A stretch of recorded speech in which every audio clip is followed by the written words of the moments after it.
everyone. My name is Adrienne Andrews, and I'm the Chief Diversity Officer here at Weber State University.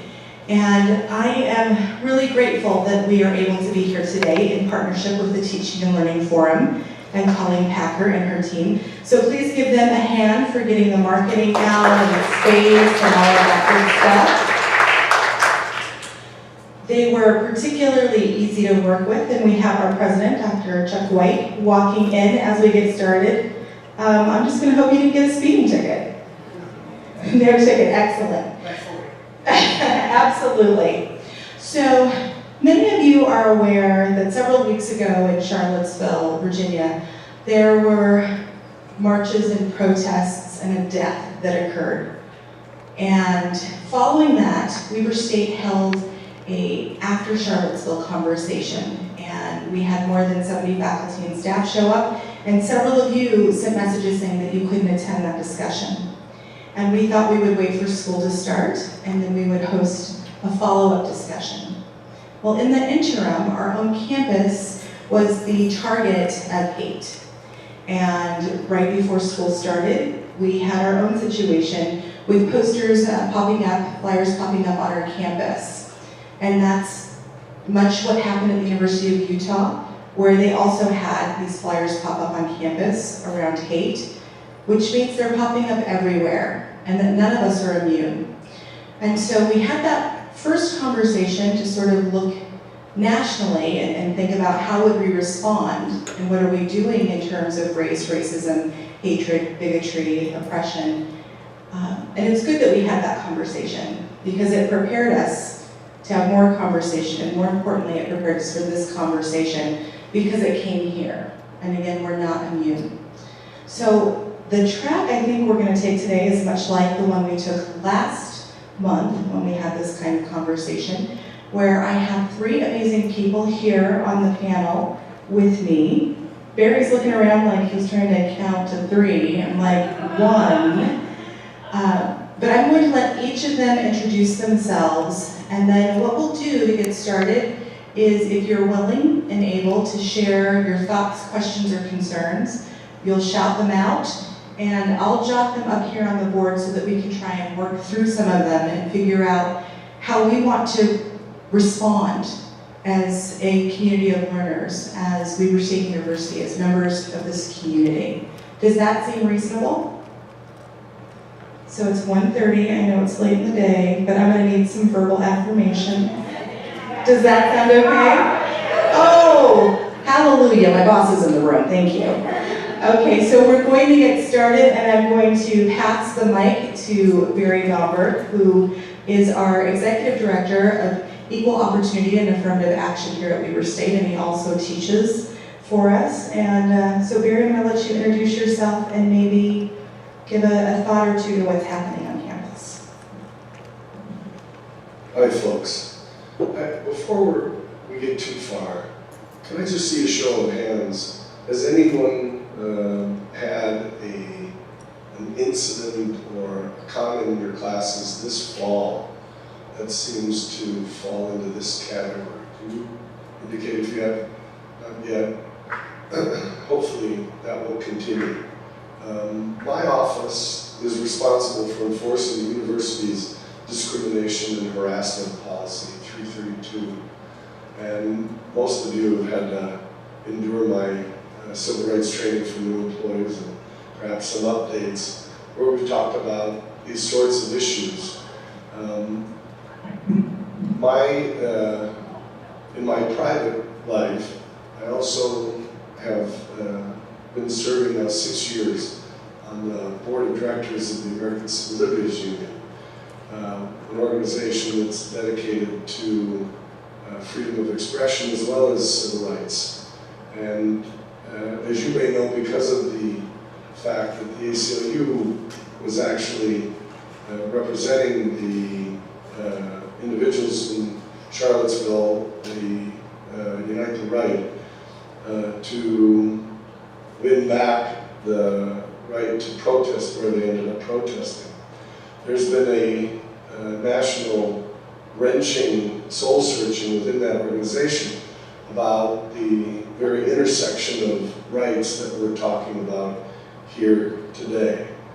And so as an affirmative action officer who believes deeply in civil rights and an advocate for freedom of expression, it's been a challenging time period. But my philosophy is that right against wrong is really pretty boring.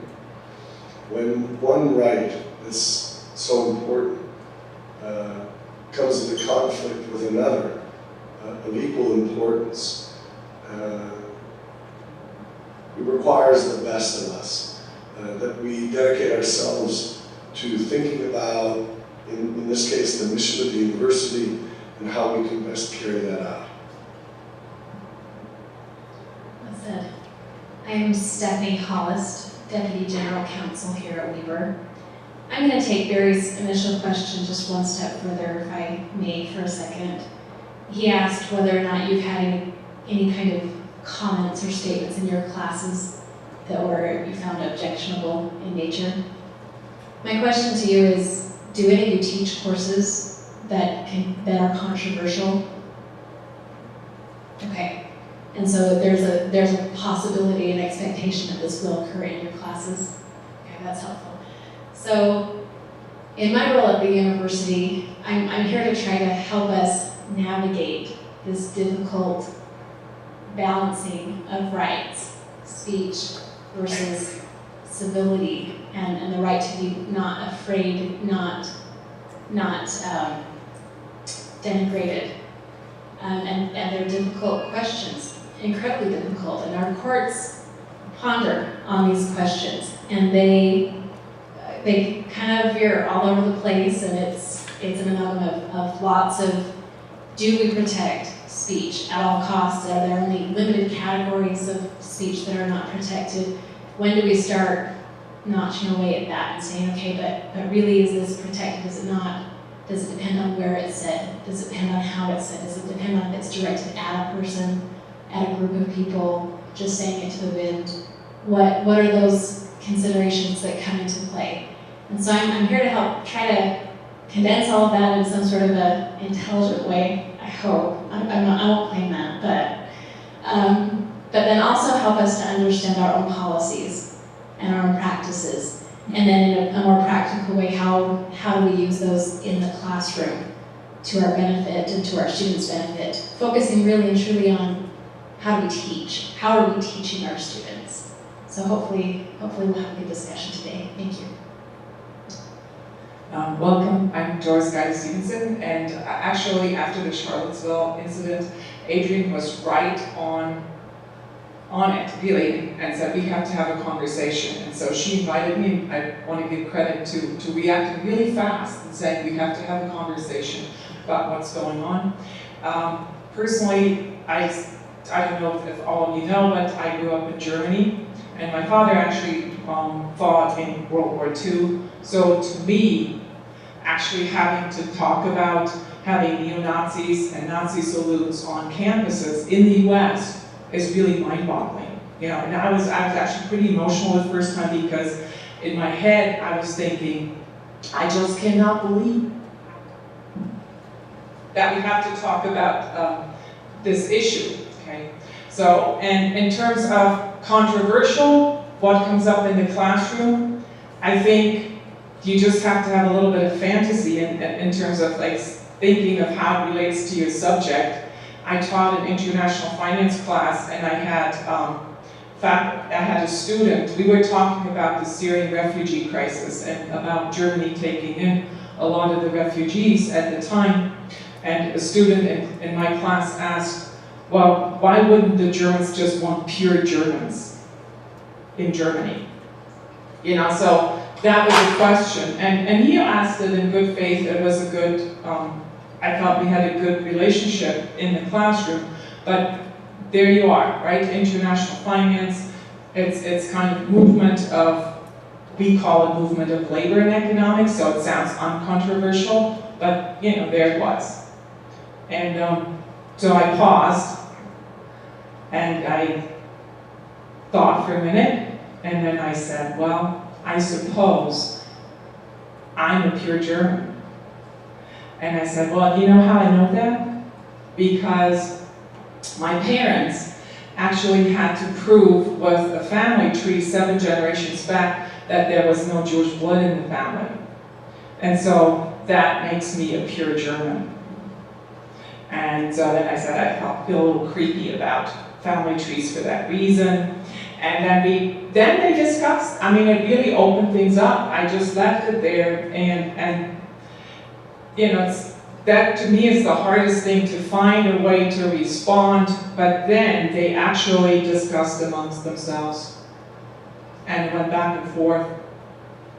And so they left the classroom very thoughtful. They were all thinking, you know, and so I felt, okay, that could have gone worse.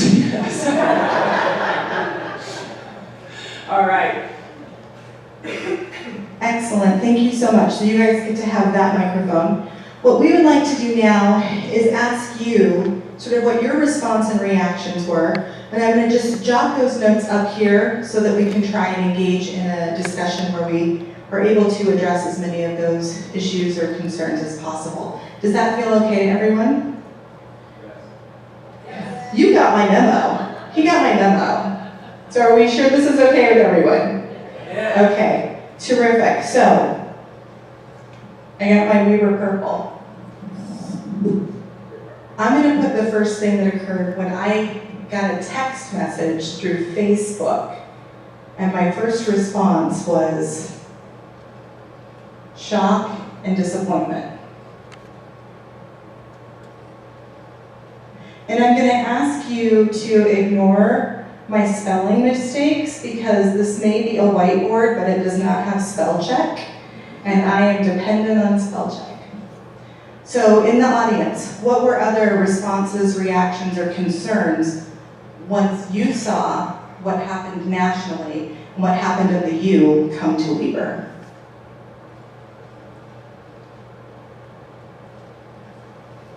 Yes.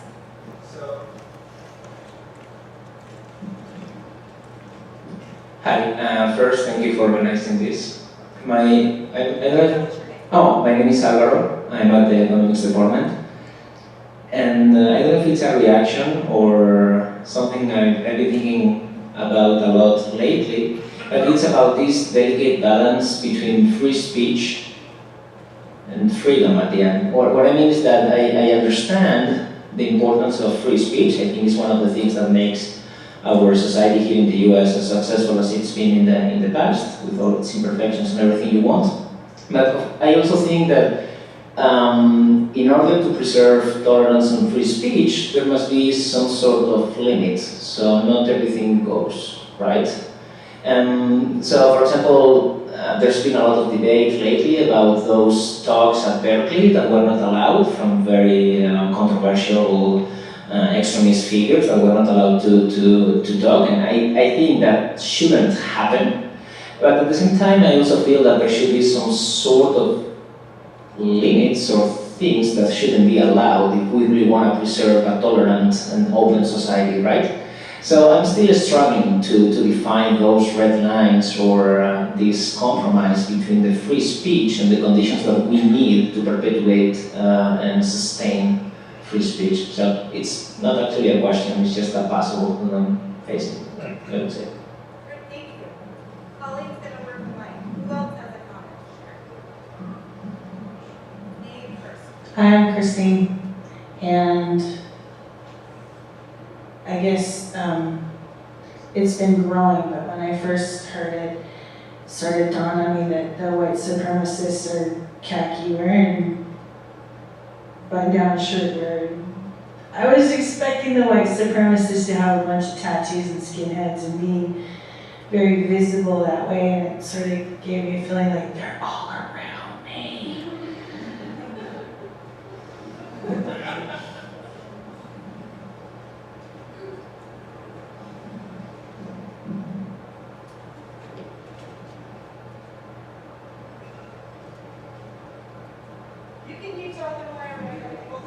Okay, I am RC. I'm brand new here. I'm in sociology. I think I heard about it locally first, but One of my good friends from graduate school is at Hamlin in the Twin Cities, and he sent me an article that said, your school just made the national news. And I don't know if it was my initial reaction, but my certainly prominent and sustained reaction is some shame. Can you give us a little bit more? No. The reason that I'm asking for clarification, I don't know which particular article that was and what it said about the institution. Was it just that this appeared on our campus, or was it anything about the campus response and the community? No, it was within the day of it happening. I don't know how quickly it went national, but obviously it went national. I don't remember having commentary about response, just that this had happened at a school in Utah. Thank you.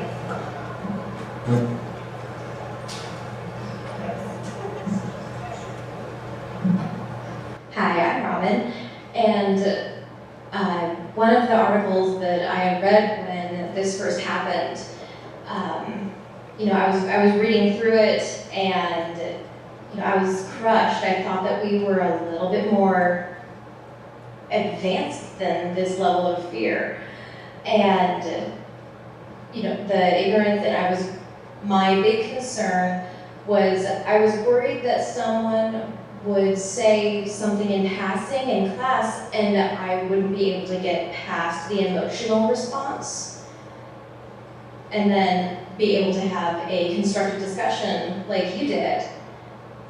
But when I read the article, it calmed my fears a little bit, because one of the first people that were interviewed was a student.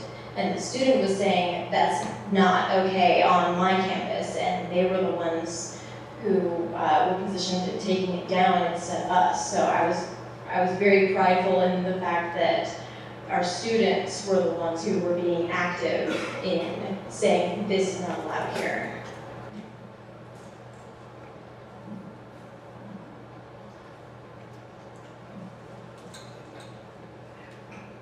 So I would say it made me feel a combination of disbelief and also, let's see, another magnifying lens on my incredible privilege. I was out of the country when the first national incident happened, and we found out from others who said, look what's going on in your country. And we're like, oh no, that must be like a movie you saw or a history book.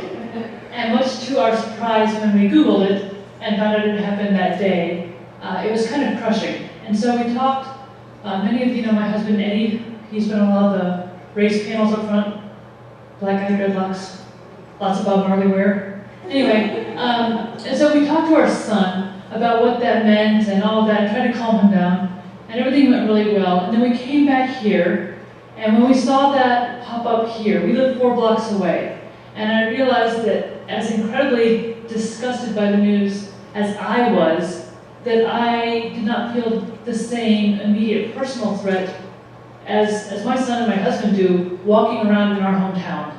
And so that was very acutely aware immediately.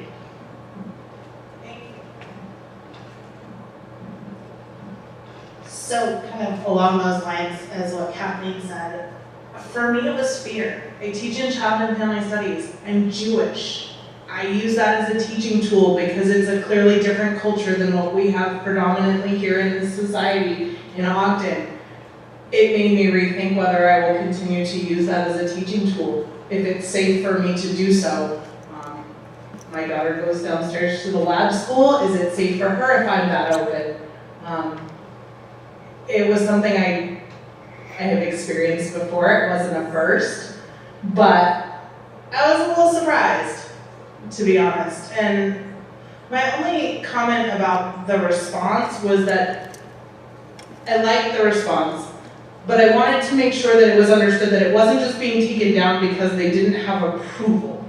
That was the only thing about the response that I was like, well, I hope they would have, if they had a little stamp on the flyers, that somebody would have kind of looked at that too. So that was my only kind of thing that kind of like, ooh, I'm not sure about that in the response. What I will personally tell you is there is no room for me to be State. Period. Can we get shirts to say that? Right. That's what I have. Maybe on top of the car. car sideways. Praise no hate and no cars. No hate and no cars. Anything is possible. We've got 2 more people. Just go ahead. My name is Stephanie McClure. I work in the Women's Center. Just off of the comments that were just made, my initial response to this was concern particularly about the students of color that we work with in our office, and how they were doing with all of this, and our international students, because I know there was a lot over by the dorms, and thinking like this is where they're living and this is what they're seeing on their way to school potentially was difficult. But concerning what was just said in terms of response, one of the things that I found having difficulty responding as a professional of this institution to is the pushback I was getting from students about, well, what's going to happen when this happens, and they put them in an appropriate spot. What's the institution's response going to be then?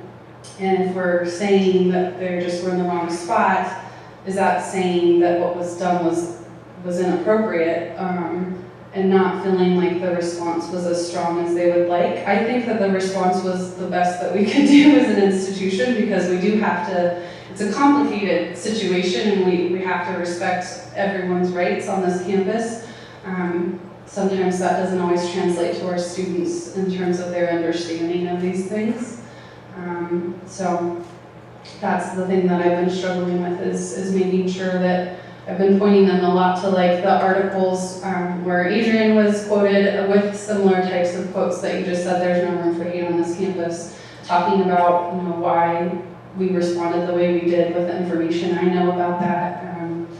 But yeah, it's difficult. And we will get to that. Yeah.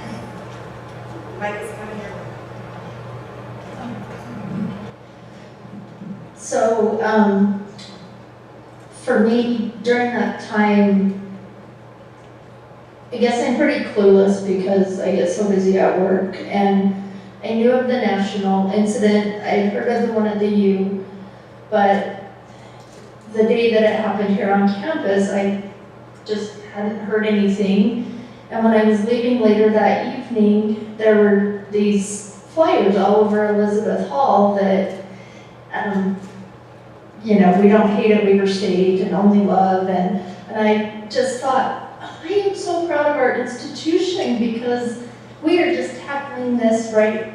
We're not even going to let people get the idea they can do this on our campus. And then when I got back in my car and heard what had happened, I just cried because I feel like, especially Ogden in general, that out of all of the different places in Utah, we have the most opportunities to just support everyone. And I just felt so bad that someone felt the need to come on our campus and do something really ugly.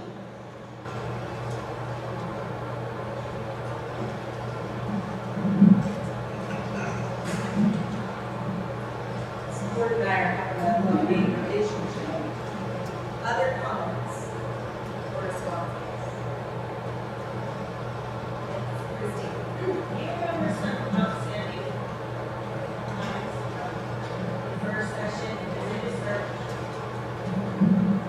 I think all of the comments from the first session that we had, there was a student session that we had last Thursday. There have been several conversations. Then we had the first conversation post Charlottesville. Then we also had a student conversation here on campus. That was last week. On Thursday, Student Affairs is hosting a special focus for student affairs professionals. And then I'm working with our staff advisory council to do something for staff institution-wide. So there are lots of concentric circles and some will overlap, but there are places where they do not, and it's critical that we continue to have these conversations for those reasons. I think that our panel can help us get at some of the pieces from our conversation back last month. And in order to do that, I think that we maybe have 2 things to respond to off the bat, and then we can sort of go through this list if that works with the panel. And the first one is the Elizabeth Hall flyers on the yellow sticky notes. That was incredibly powerful, and that was very reassuring. At the same time all of this is happening in the community, Ogden had a community gathering maybe a week or so before in response to Charlottesville, trying to create an environment of support and inclusion. And it's critical that it's not just the university that responds. It's critical that our community partners are also engaged in this discourse. And that is because when these posters pop up on a campus, it's to test the temperature of the environment.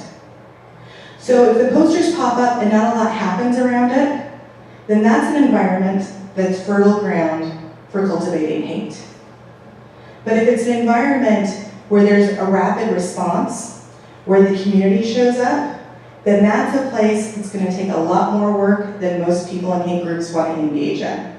And so they're going to go someplace else. Yes, oh good, is exactly how I felt too.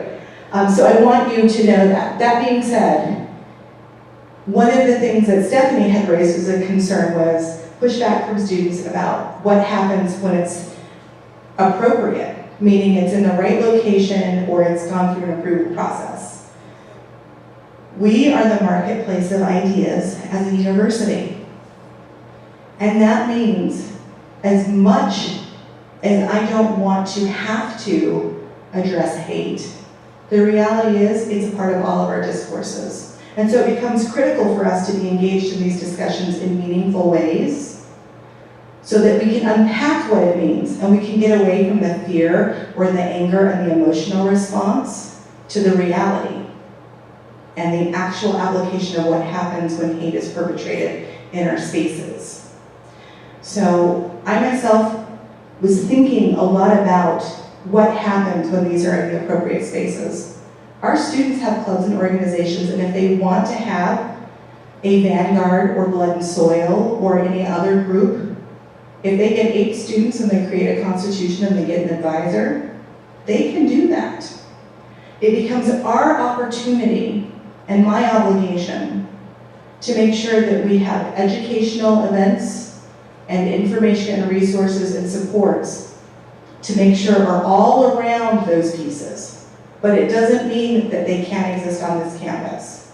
Now, Stephanie, I'm like you. Do I want hate groups on our campus? No.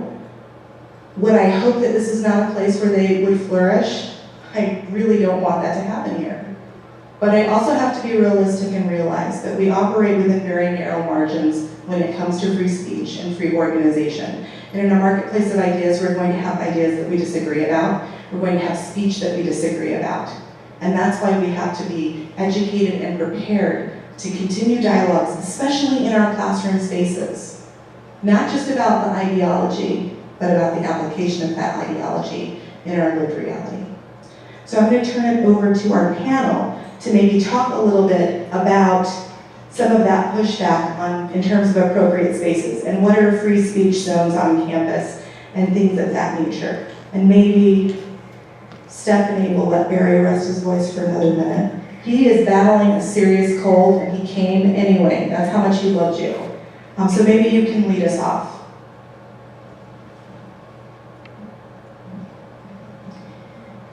So it's difficult because we ourselves put personal value on speech, right? We hear messages all the time. We say, we agree with that. We don't agree with that. But there's a lot of different viewpoints and a lot of different ways to come about hearing a message and what your perceptions are, how you feel about that message. When we talk about the spaces on our campus, and especially the posting places on our campus, the courts have said that there are different forums on our campus. Some are traditional public forums. Traditional public forums are those places where you would expect somebody to be able to speak freely. The courts talk about sidewalks, talk about public parks, public areas where you'd be able to have a conversation with somebody, you'd be able to express your views to whomever is there freely. Our state has adopted a law that specifically codifies this on our university campuses and says the outdoor spaces of our campuses are traditional public forum areas. Then we have limited public forum areas on our campus. That's where we haven't opened it up for speech. It's not a traditional area where people come talk. We might open it up for particular groups or for particular subjects. And we get to control that, but when we do that, we still have to be viewpoint neutral. So if we allow one group to come talk about their side of something, we have to allow another group to come talk about their point of view. And then we have our non-public areas. Public area, those are places like our classrooms, our offices, where we don't have to open it up for speech at all. We haven't said this is a place where anyone can come speak about anything. So we know in our traditional public areas, we have a lot less ability to control what people say. The rules have to be basically time, place, and manner. We can say, okay, it makes sense for you to do things in these areas, but not behind the fenced areas of our stadium. Or it might make sense to have you be able to do something at this volume, but maybe not a volume that's going to disrupt our classes, things like that. So time, place, and manner has to be narrowly tailored to serve our governmental interest. So we can't say, well, our governmental interest is making sure that we're not disrupting our classrooms, so we're going to make sure you're really, really quiet. Well, that doesn't really serve the governmental interest. We have to be reasonable about things as well. And it has to be narrowly construed so that there are also, we have to allow other ample opportunities for people to communicate. So when it comes to posters displayed in those traditional public forums, we have less ability to regulate those. We do when it's limited public forum. So our bulletin boards are places where we say to people, go ahead and post here. We control that. We can control that and say, okay, we can say this is only open to the university to post things, and we're not going to allow anyone to post anything in those spaces but us. This is our speech. We can also say, here are some areas where we're going to allow people who are members of the university community to come post. Faculty, staff, students, not necessarily in their official capacity, but we say, okay, here's a place for you to post, and we can even say, here are the topics you can post about. So if we open up a bulletin board and said, students, events, we can say that. We have to be pretty clear. We also have to be viewpoint neutral. So if somebody, a student, comes and says, I want to post something about an event that's the march for this, we have to allow somebody who comes and posts the march for that. Then in our classroom on our chalkboard, that's clearly non-public space. We don't have to allow anyone to post anything in there. We are currently looking at our policies about this, trying to decide where do we want people to post, and do we want to limit it, and specifically addressing this posting that occurred, what does make sense? So the people who came and posted, they posted on windows, they posted on places that already in our policy, you can't do that. So it was pretty clear that's not acceptable. But the question about what if they did come and post in a place where it is permitted for them to post, we might end up having those. It might be a little bit more subscribed. It might be a little bit more limited to say, okay, here's the place where we allow people whomever, whatever, that's your location. Now, think about how the response was the yellow Post-it notes, the love notes. If we say to people, you can't post anything anywhere, you can't post anything anywhere. So we do have to think about the consequences of saying, we're not opening up our campus to speech. We're not opening up bulletin boards because then we toss out the good and the bad, right? So we have to be thinking through all these issues and saying, okay, are we willing to say someone might post something that we disagree with, and because we also want somebody to post something that we might appreciate and approve of and might be helpful. So there's always the balancing that comes into play with these issues. There are some types of speech that are not protected constitutionally, but the courts are really careful about how they talk about those. They try to tailor it narrowly because, as as Americans, we so cherish this notion of free speech, and the courts really reflect that. I see them swaying sometimes, and I sometimes wonder if the pendulum is going to get closer to not protecting as much. But right now, there's just a limited number of categories that are not protected. Things that are defamatory. So if it's about a specific person impinging upon their reputation, saying things that are untrue, defaming somebody, that doesn't go to a group of individuals or anything like that. It's a specific person that you're defaming. That's not protected speech. Obscenity is not protected. There's, fighting words. It's something that's, and the courts are really careful about how they say this. Is it going to imminently spur somebody to violence? I have a list that I could dig out here, but it basically has to be something that's in the moment. While she's digging that out, there's a sign-in sheet coming around, so we can email that information out to you. So just a heads up in case. So threats, expressions that convey a serious expression of intent to commit an act of unlawful violence to a particular individual or a particular group of individuals, incite or produce imminent lawless action, or that is likely to incite or produce such action. And then there's a category about material, disrupt, obstruct, or interfere with university activities. These are difficult to parse through. The court, like I say, the courts say it can't just be that you think they might disrupt. It has to be really pretty egregious for it to disrupt in especially our traditional public areas. And in terms of whether it's going to incite violence, it has to be pretty imminent, like go kill that person right now, versus just theoretical. There's a court case that talked about that too, that a group might do some kind of aspirational theoretical thinking about committing violence, and that's different than actually inciting somebody to violence. So we have to be careful. The posters that were posted on our campus, if they were posted in a location where it was approved for anyone to post, we might have a little bit of a hard time taking something like that down. We do have our time, place, and manner rules. So we can say, it doesn't have to be posted forever, and it doesn't have to be posted anywhere. We can say, this is the appropriate location. We can say, it can only be posted by certain groups of the community. And we can put our things in there to say, okay, here's how we're going to regulate it. And I think this has really spurred us to trying to capture that, doing an inventory of things on our campus.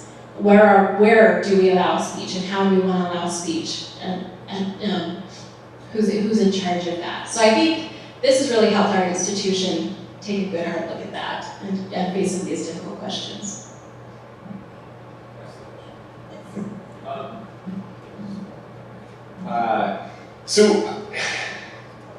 Sorry, I'm Dave. Hi. I have two questions. The first one I think is more a concrete question. In those open public forum spaces, if there are places where freedom of speech is protected in essence to the nth degree, to the utmost of the law, would the removal of a poster also be protected? Is that a student or an individual exercising their free speech by removing a poster that they felt was hateful? So our policies talk about not impinging on people's rights to engage in free speech. So, if somebody were to vandalize somebody else's poster that was appropriately put wherever it was, that would be problematic. And my second question may be more rhetorical, but don't we have enough historical evidence after 240 odd years that certain groups who call themselves white supremacists, or even more specific groups like you mentioned Vanguard, but we know that Vanguard has incited its members to violence against individuals in the past. Is there any sense in which the courts take into account the historical context of these groups, their past actions in the case of, say, a student group, if your group was wanting to form a Vanguard society here on campus, well, we know this is a group that across this country has committed acts of violence in the past. in the name of their twisted ideology. So how do we reconcile the history of some of these groups and the actual, and not ancient history, the very recent history of some of these groups, and the actual acts of violence they've committed with this idea that we want to be open and we want to encourage free speech and free ideas and free expression and free freedom of gathering in whatever way people see fit, but also saying, look, we know this group has a history of violence, so we're not going to allow it. Is there a certain point at which we can draw that distinction legally, ethically, etc.? That's a tricky question. So we have seen in the last few months where groups have wanted to go to different universities and speak. And in the wake of Charlottesville, some of these institutions are saying, no, your group is more likely to incur violence on our campus and we're not going to do it. Now some of those groups have gotten challenged. University of Auburn tried to do that and the court overturned them and said, no, just because they've had something happen in the past is not an indicator that something's going to happen at your institution. Other schools have still said no to these groups and they'll likely be challenged as well. And there's a little bit of a difference, I think, between some of the groups who are currently saying no, because Auburn University was more of a, this happened in another institution, that's why we're shutting this down. I know at, I think it was University of Florida, they looked at social media and there were people who were using hashtags saying things like the next battleground, the next Charlottesville.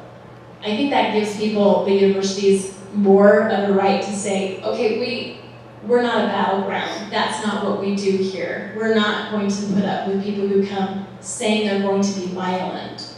We're not going to put up with people coming with masks and bats and whatever weapons looking like they're going to be violent. It's one thing to put up with speech.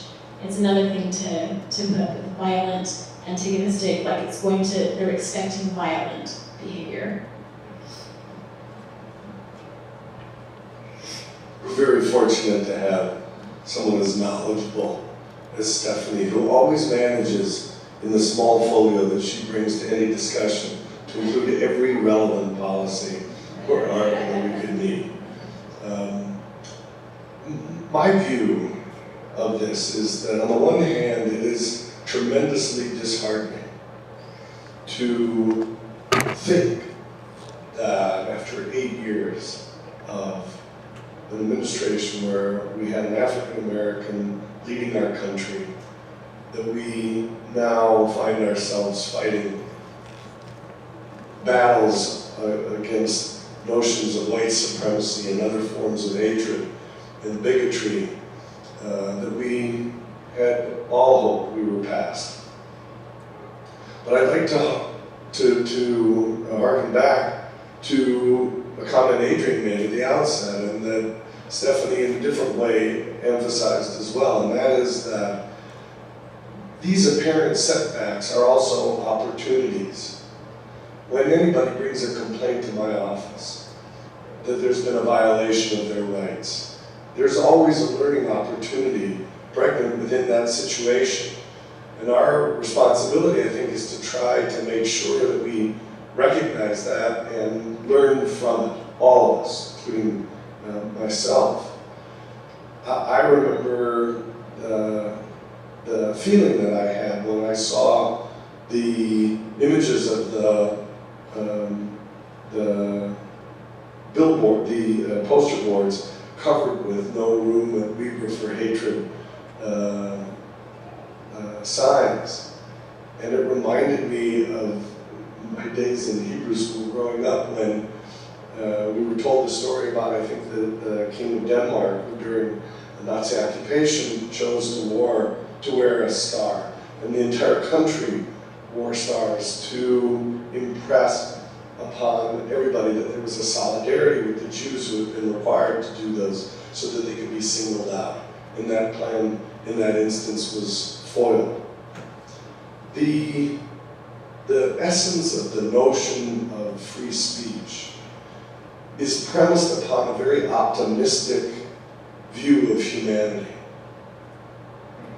the constitutionally protected free speech and the much more ancient notion of academic freedom is all premised on the concept that if humanity is exposed to a marketplace of ideas where there is a full airing of ideas, those which are best will find the most traction, and eventually we will progress as a people. It's hard at any given point to tolerate ideas that seem to run counter, but the signs that were posted on Weber could have been posted by a single individual or a very small number of people, and we have every reason to believe that was the case. I'll point out that signage was posted under the cover of darkness, which means these are people who are afraid of being public, right?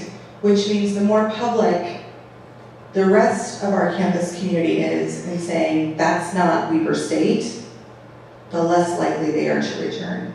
And it goes back to the earlier comment about being unsure of who these people are. Somebody had said, I think Christine, you had said, you know, now this is, you said they're everywhere, and they're in khaki pants and white shirts and they blend in.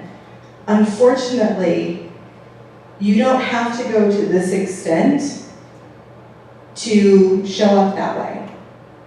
Right. What I mean by that is, you can be bigoted, sexist, oppressive, all of these different isms, all of these things, and you can show up and you can look like me, or you can look like Barry, or Chuck, or Colleen.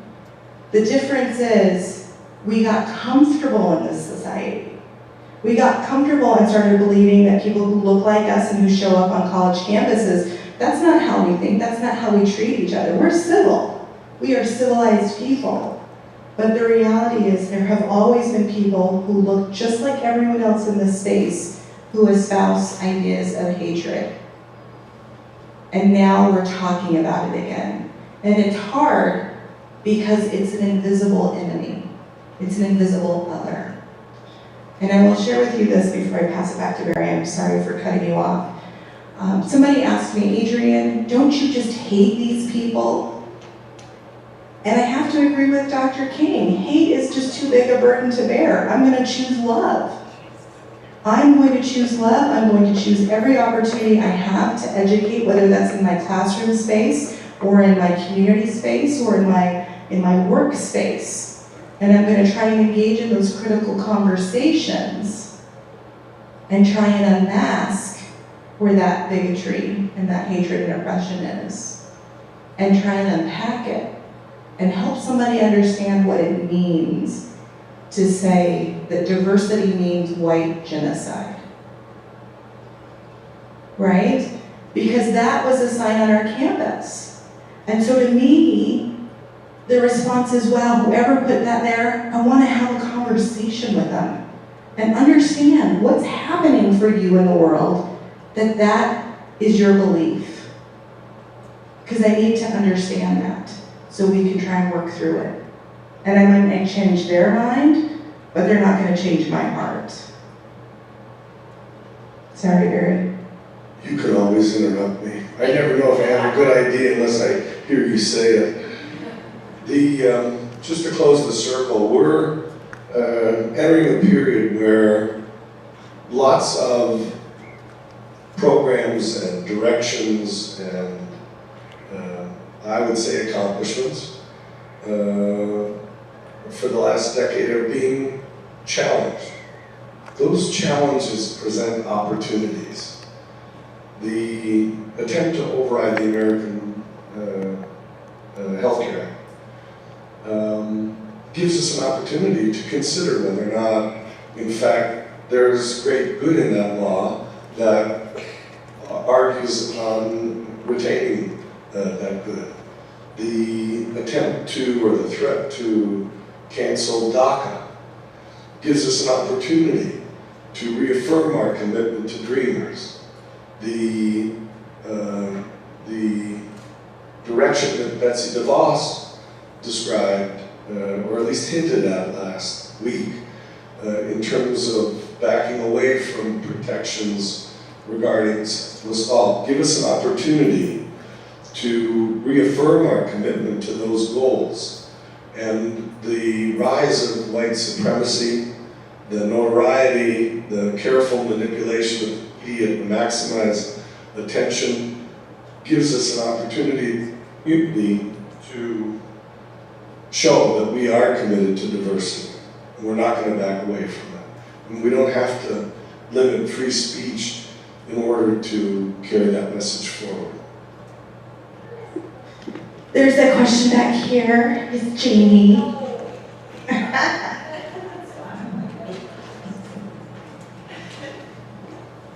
So I'm asking sincerely, and I hope I can, because you said that, those things that you just named, I guess I just was looking at the list and I'm thinking, why are we surprised? Like, I'm a mixed race, like a black father and a white mother, and I have a Captain America husband. Like, literally, he's like, dun dun dun, you know, just this like white awesomeness guy from Utah, you know, you get it, okay.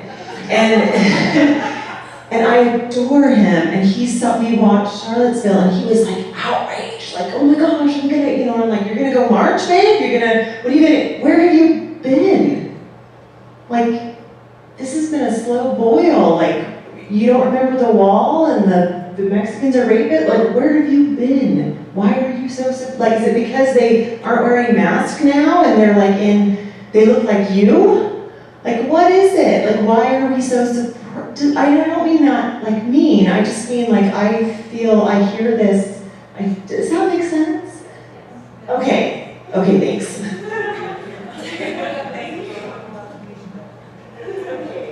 One of the great dangers of having someone as adept as Adrienne in her position is the possibility that that's Adrienne's job. It's all of our job. But when these ideas are challenged and these programs are undermined, then hopefully we'll find the motivation to our keisters and do what you're calling for. I need to have my pedometer on.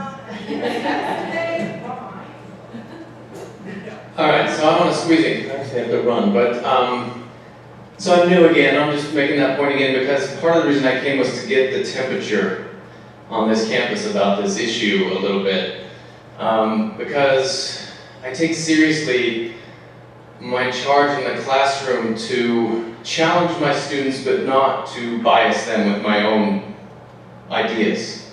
I want to give them enough information, hopefully the best information, that bubbles up, that the progress happens, but I'm not pushing them on them. So again, I want to get the temperature for what is my ability to challenge students on this campus, right, in this setting. I feel strongly that there's a need to fight fascism, right? We should not. Sometimes I think we give the rope and then we hang ourselves with that rope, with all of these obligations to free speech, which I want to die protecting. But if we allow free speech to give voice to fascism, that seems problematic at some point, right? Maybe I'm wrong, right? Uncle Rawls and I go back and forth about this quite often. The idea of being intolerant of intolerance. But maybe you could just speak for a minute before I have to run out and don't be offended. About my ability to challenge ideologies that are inherently full of hate and not jeopardize my job, President, in doing so. I think that's probably where I come in. So academic freedom is very much anchored in the policies of Weber State, and it comes with faculty rights and responsibilities. And I think that's kind of part of what I would really work towards. And as faculty senate, we have Pamela also on the executive committee, is that you really have a structure with the administration that has the back of the faculty in the classroom. The preface to that has to be that you have to set it up right because you have responsibilities, and the responsibilities, I think, are outlined pretty well in 9-5, and it's kind of common sense stuff where you have to lay out what the purpose of your class is. So, you know, if you taught organic chemistry and then you came in one day and you said, I really want to fight fascism, that would be probably odd. Okay, so right, so you could talk about anything, right? Every class on fighting but I think every discipline has actually an obligation to lay out learning objectives and the rough contents of the class. We do have an accommodation policy, and it's not actually in one place, it's in several places. And what it says is that if a student's core beliefs actually clash with what you're teaching, there's a process that they can go through. Your obligation is to have the content laid out, but not to anticipate where students will conflict with what you're teaching. That's on them to let you know. And then there's also a process. And then I think Chuck's gonna. So I've been trying very hard not to talk today, but I just can't stand it any longer.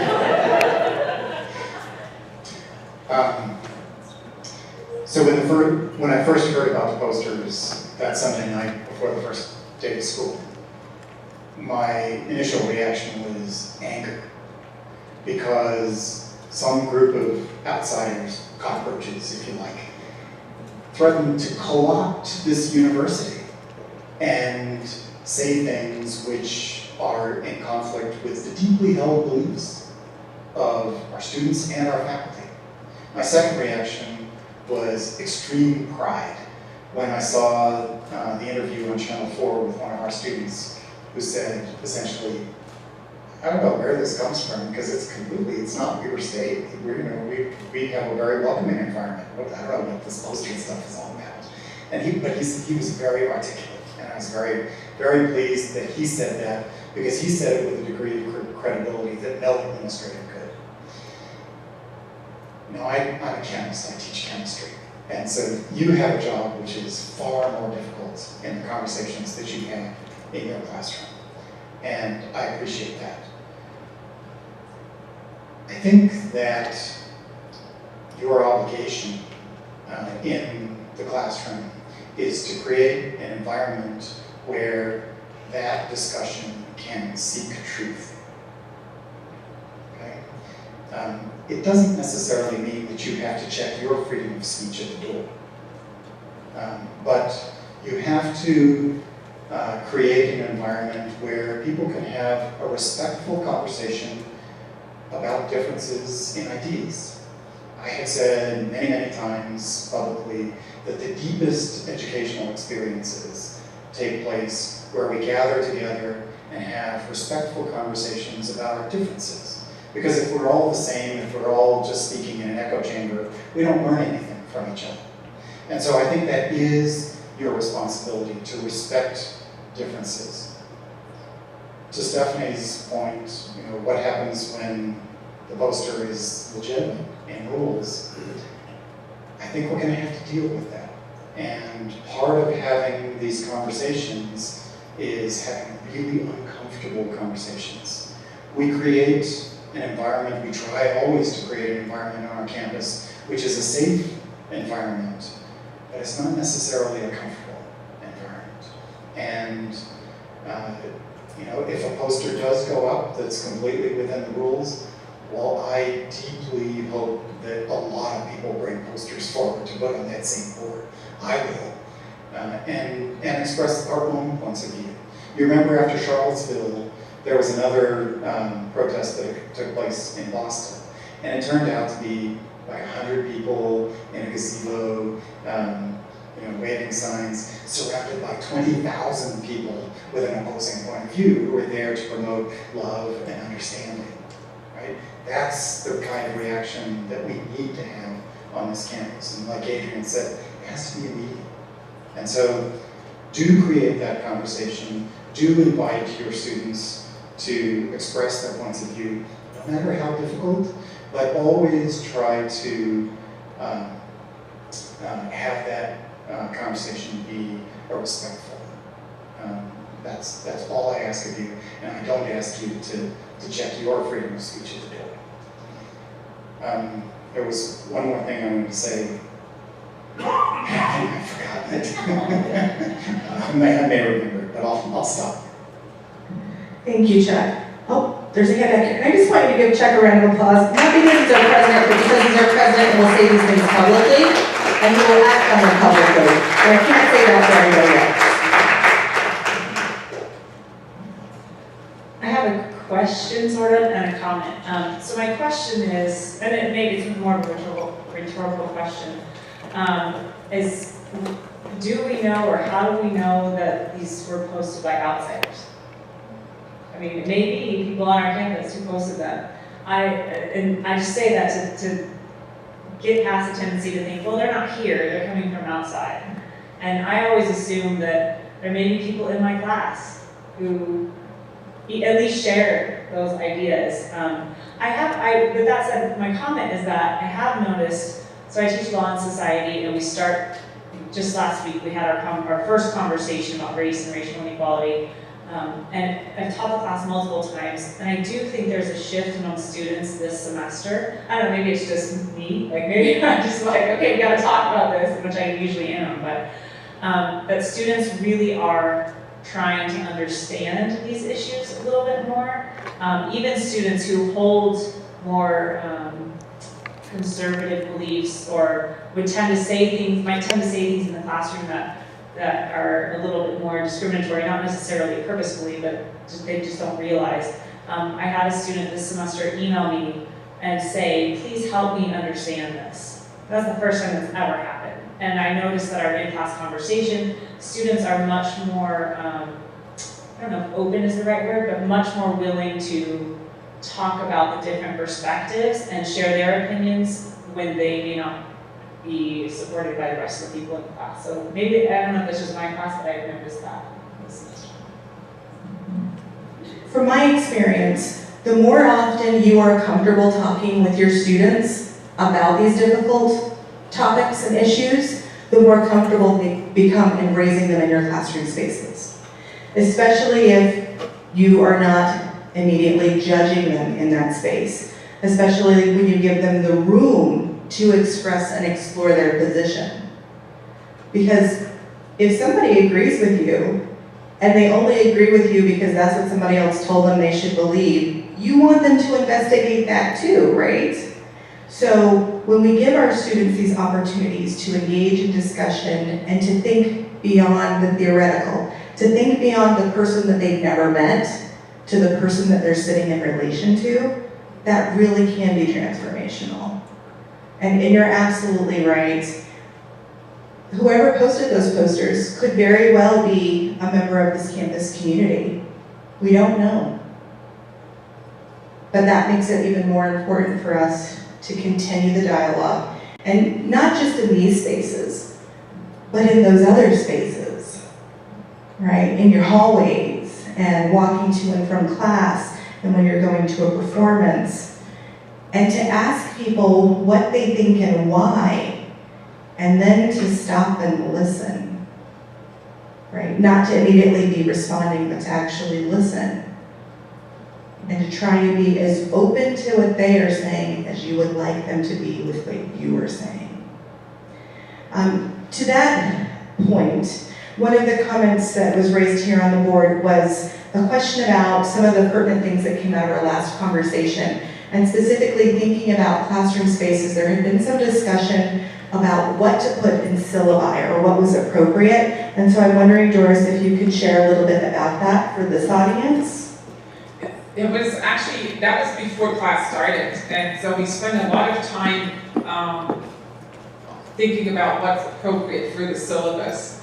And I think I want to characterize some of the opinions as wanting to go to a place where you really legislate exactly how students talk. And there's a question about, should we really put a lot in the syllabus?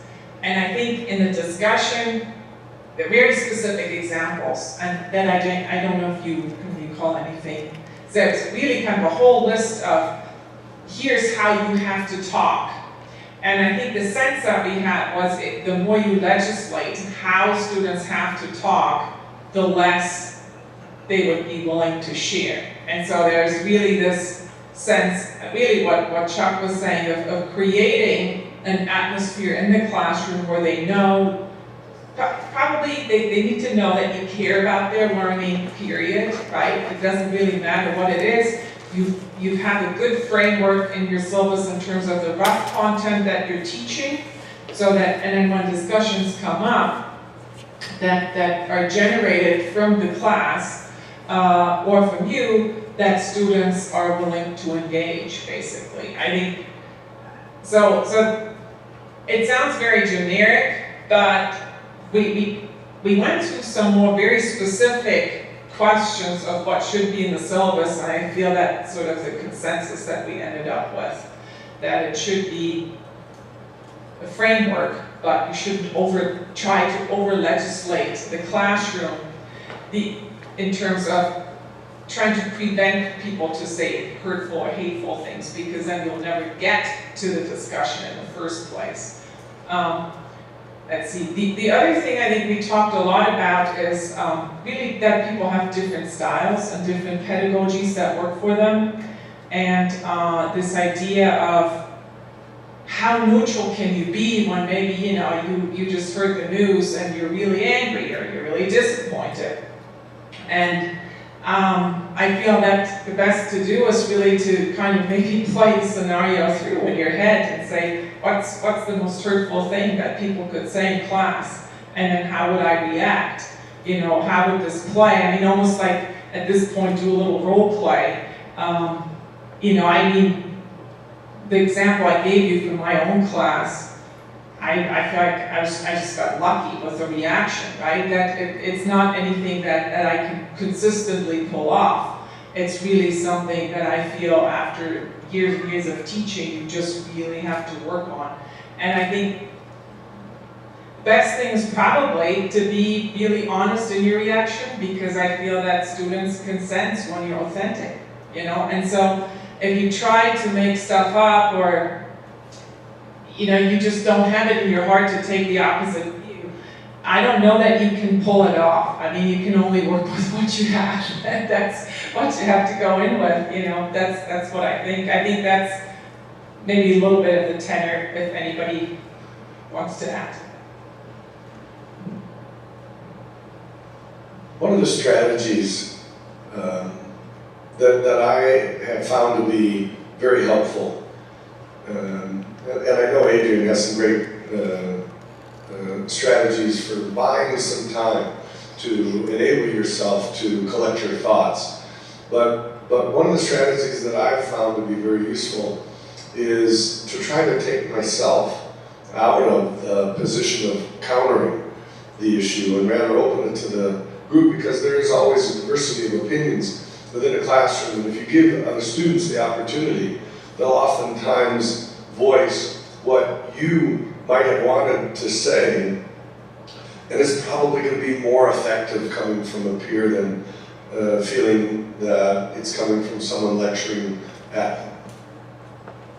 So really quick, one of the things that I recommend in classroom spaces, let's say you're starting at the beginning of the semester and you're trying to figure out how do you engage in discussion with the classroom. Maybe you've got 30 students. I know that's bigger than our average, which is 21. But let's say you have 25 to 30 students in the classroom space, and you're trying to engage in a discussion and figure out how do you want to relate to each other. Have the students brainstorm how they want to relate to each other. What's acceptable? Is it that we're not going to talk over each other? Is it that we're going to actually monitor ourselves to make sure everyone has talking time in the space? Is it that we might use terms like oops and ouch? Like, how many of you have ever said something, and as it's coming out of your mouth, you're like trying to shove it back in as it continues, and you don't know how to stop it, right? sometimes at the end of that statement, I've had students say, oops, in my head, that sounded different, outside of my head, not good. And then you can work with that, right?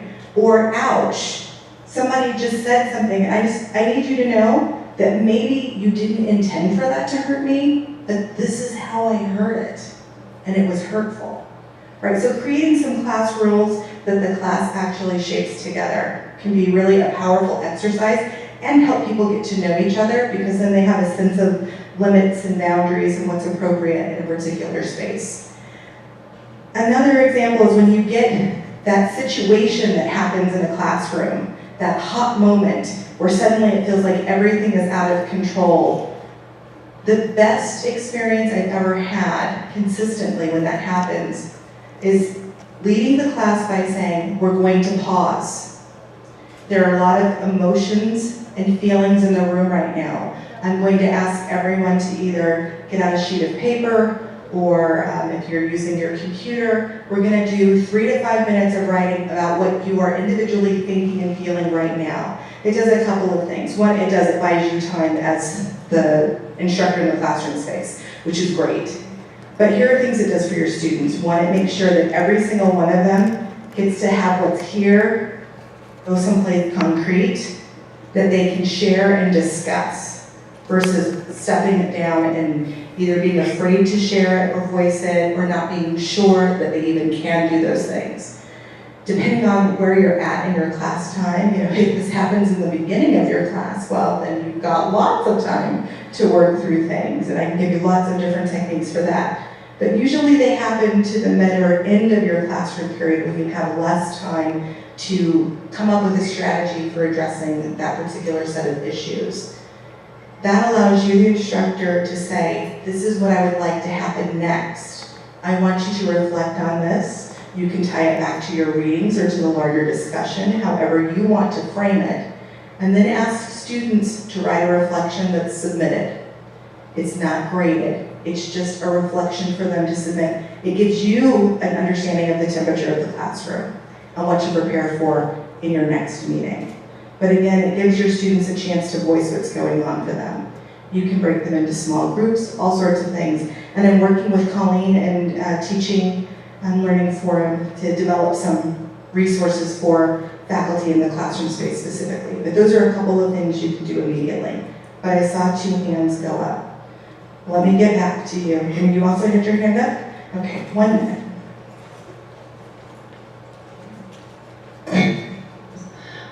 Barry, I don't really want to put you on the spot, but I'm going to ask you a question. For Safe at Weber, we have a syllabus statement that we allow faculty to use if they so like, to inform students of their rights to report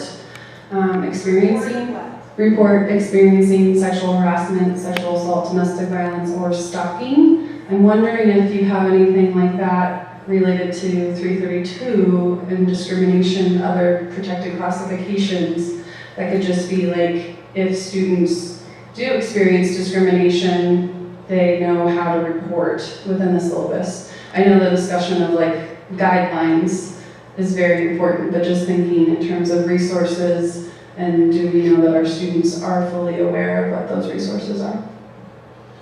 I don't want to put Stephanie on the spot, but I'm going to ask her to answer it. I have given suggested language to individual faculty members who have asked about them. What I thought you were going to ask, if I may, is about a syllabus statement that calls for respectful dialogue within the classroom. And to what degree can a faculty member set parameters for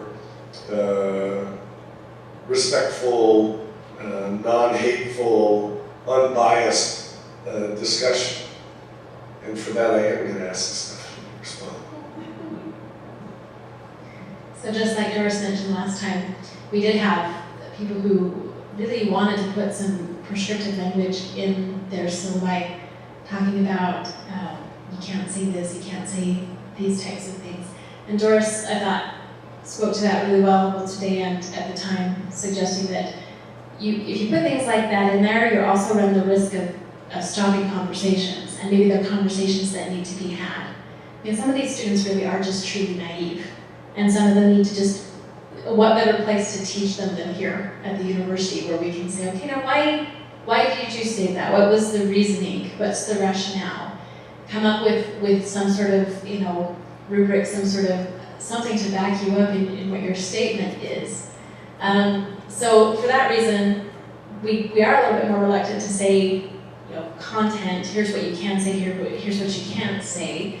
But we have been looking at possible language that you can put in their syllabi, and it's more the nature of coming up with rules of civility. And I know Madonna has kind of talked about creating rules of civility within class, just like as Adrian has spoken about, and trying to help students engage and learn, you know, the content of the class, but also how to be respectful in your discussions with people, how not to talk over each other, how not to monopolize the conversation, how to make sure that, you know, everyone has an equal opportunity to be heard.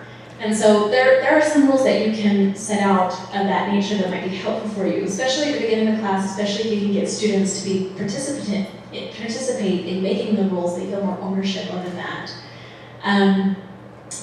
We also, so I've looked around because I've been curious about what do syllabi statements look like at different institutions, and how do universities handle disruptive behavior. And so I'm going to share this with Colleen and Adrian. It's the California State University Fresno, their guide to how to handle disruptive students, and I thought they had some good suggestions. So I would encourage you to think about that. I also encourage you to think about, there might be a naive student, and there might be a shock value student in your class. There might be somebody who just wants to say something to get a rise out of the class, wants to be inflammatory, wants to say divisive things, trying to get a reaction. I think of that in terms of the posters. I mean, part of what they're doing is trying to get a reaction. And as I've consulted with colleagues at different institutions, there's a sense that part of the reason why they do that is even to get funding, because they get more visibility when people respond. Same in a class, not necessarily the funding, but there's kind of an ego thing tied up with, I got people to pay attention to me, I got people to listen to what I said, and I offended people, and so there's also those groups that you have to deal with, and you have to be able to say, I'm in control of this class, I'm in control of the learning that happens in this class, and so here, as we kind of said, here is what we learn in this class, here's the pedagogical value we're trying to impart in this class, and here's how we're going to do it. And if you're going to say something in your chemistry class that's about fascism, you have every right to say, that's not what this class is about. Shut that down. It's harder in your classes where you have controversial topics that you speak about. And in those contexts, just like what we've talked about here, try to push the student around. Try to give it, you know, up to other students to talk about. Try to find ways. And if you really have a student who talks over people and won't be silenced and, you know, creates a disruptive learning environment, it's okay to say, let's take a time out. It's okay to say, we're not going to continue to talk about this today. We'll move on to a different topic. Or if it's necessary, maybe we dismiss the class and say, you know, we're going to take a breather for a little bit and say, let's just stop. This California, Fresno, they talk about making sure that you're modeling appropriate behavior, that your immediate reaction isn't to fly off the handle with a student, that you do things that are both respectful for the student and for the class. So if a student insists on being disruptive, don't let them be disruptive, but don't make them the focus of it. So they suggest hand them a note that says, could we talk about this after class, redirect the discussion elsewhere. So whatever you can do to diffuse the situation, I think those are all appropriate things to do without actually saying, you are saying something that we disagree with and you're wrong, and I mean, some of that's just going to inflame things even more. So as a part of that, one of the techniques I've used is we argue ideas, not individuals. And that often can reset the discussion if you're talking about the idea its application versus an individual. But you had a comment. It's just a comment. When it comes to putting things in the syllabus, my first couple semesters here, I did not put something in the syllabus. I'm in the economics department, and here and there, you talk about things like minimum wage, unemployment benefits, things like this that are at times politically charged, especially in the last couple of years. And I finally just decided to put something in my syllabus that said, I want you to bring up topics that you see in the news. I want you to bring up topics you see in social media. I want you to do that, but we're going to be respectful. And if you're not respectful, I don't care what side of the argument you're on, I will ask you to leave and try again next time. Additionally, something that I've also found is useful is I tell them if you're going to make a claim, I might just ask you to back it up.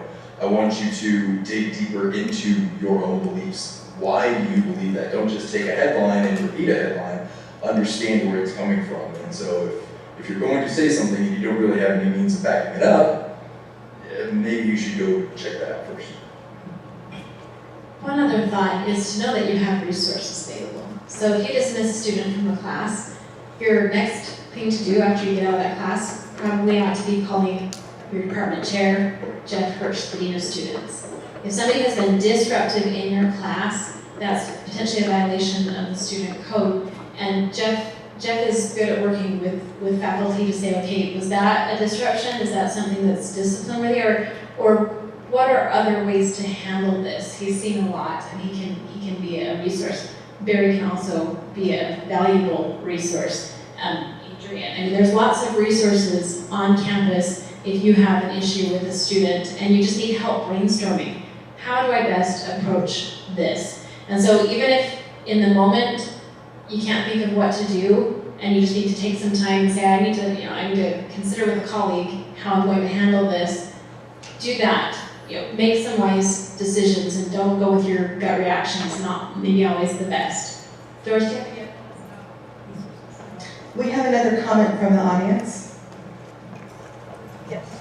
I was just going to say, I think it's important in a lot of these discussions to remember that some of the people who are coming to these discussions are coming to it from a place of fear. A lot of the voters in the last election are coming to it from a place of fear, from a way of life that is truly dying, from a point of view that is becoming smaller, from a place where the world that they grew up in is gone in a lot of ways, and they're not sure where they fit, and they're not sure where they're going, or if they have a place to go. And it may not be a place of hatred, but a place where they don't know how to express their fear. And some of our students may have been raised by those people who are fearful. And that it's okay to be afraid. It's okay to be fearful. It's okay to have those worries.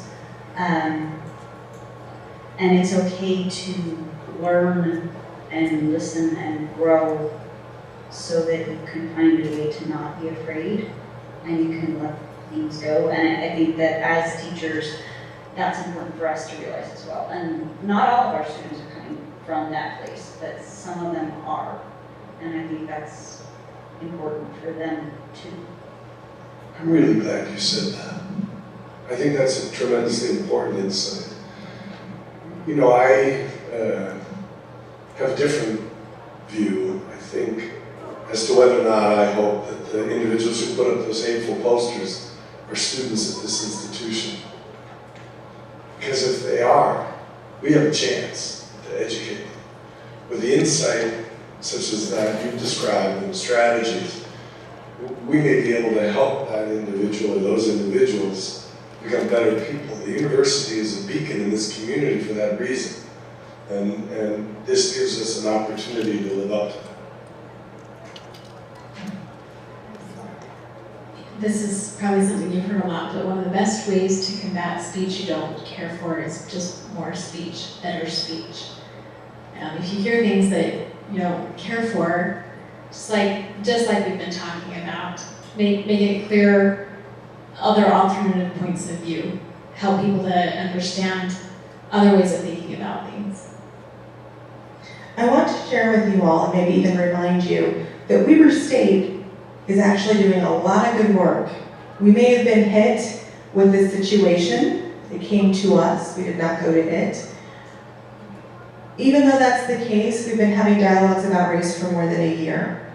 We have been trying to work with our community to create a diversity commission. We've got an amazing campus community partnership, and all of those things are to combat this lack of understanding each other. And as we continue to do that work, it makes our response much easier to have, and it makes the dialogue easier to have. I want to be cognizant of your time. We blocked out 2 hours for this discussion. However, it's late in the day and we're losing some of our audience. But we also want to make sure, are there any other questions that people have right now? There's another question over here. It's actually just a request that if we ever do have a group, a hate group who wants to speak on campus and we have to let them, can we please book it somewhere like the entire ballroom or maybe the football stadium where they'll see how small their numbers really are and put that in perspective. I love your heart. That's awesome. Are there other questions or comments? Can we please give this amazing panel a round of applause? These are three incredibly busy individuals who've made time to make themselves available to multiple conversations on these topics, and they do it because that's how much it matters at this university. I also want to recognize our administrators in the audience who are here because they are committed to inclusion, safety, learning, and community on this campus, and of course access as one of our key themes. If you can give them a round of applause.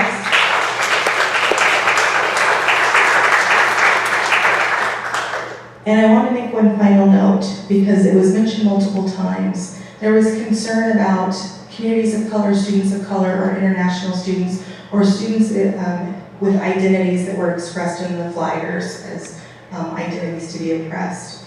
Every time you have an opportunity to affirm those students and their ability to be here on campus, their welcomeness at this institution, their belonging here, it pays dividends in ways that you can't even begin to anticipate. I know that Access and Diversity used the Center for Diversity and Unity to sort of have some coffee and tea and cookies that my office sponsored, so that when students were coming to them that first week of class, sort of going, I'm hearing these conversations, they felt welcomed and they felt supported. And when you show them that as well, it just reinforces the good of the institution. So thank you all so very much. Have a wonderful day. We'll be in touch with you. We've got your contact information. Before you Look for more dismiss us, from teaching and learning. recognize how fortunate we are to have Adrian in the business.